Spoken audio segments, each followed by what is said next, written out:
3 հարց ունեմ հերթականության։ Խնդրում եմ նախնական մեկով, հետո նորից երկրորդ շրջանը։ Լավ, շնորհակալություն։ Տեղերի և բժշկական տեխնոլոգիաների փորձագիտական կենտրոնը ահազանգ է ստացել հակաքաղցկեղային ավազդի դեղամիջոցի հնարավոր կեղծման վերաբերյալ և Տերչական մարմինը արձագանքել է, կա այս պահին երաշխիք, որ կեղծդեղամիջոցը չի շրջանառվում բուժհաստատություններում և ինչ կոնկրետ քայլեր են ձեռնարկվել արդեն բուժում ստացող հիվանդների անվտանգությունն ապահովելու համար։ Շնորհակալություն։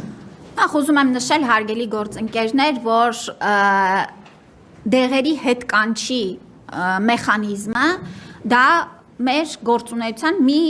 ռուտինային կետ է եւ մենք արտադրողների հետ հենց փորձագիտական կենտրոնի սա դերն է, որ ամենօրյա աշխատանք է տանում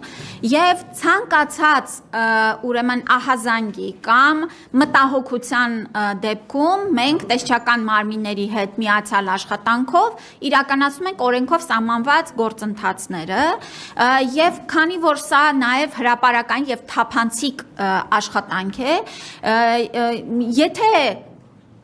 մտահոգության կամ լրացուցիչ իրազեկման կարիք լինի, վստահ եղեք, որ մենք դա կիրականացնենք։ Մենք նաև հատ առ հատ աշխատում ենք այն կենտրոնների հետ, ովքեր որ որևէ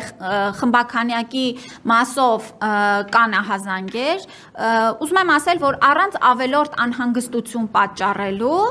պիտի սովորենք, որ այո, այս ժամանակ առ ժամանակ լինում են դեղորայք, որոնց հետ կանչի որոշումներ ենք կայացնում, եւ սա նորմալ գործընթաց է։ Այստեղ պիտի աչալուրջ լինենք եւ ես նշեմ նաեւ, որ վերջերս ենք բացել դեղերի փորձագիտական կենտրոնի ամբողջապես նոր հագեցած կենտրոնը եւ այս փորձաքննությունների առումով էլ մենք սարքավորումների, լաբորատոր կարողությունների առումով արդեն ամբողջությամբ հագեցած ենք եւ ապահովում ենք դեղերի անվտանգությունը։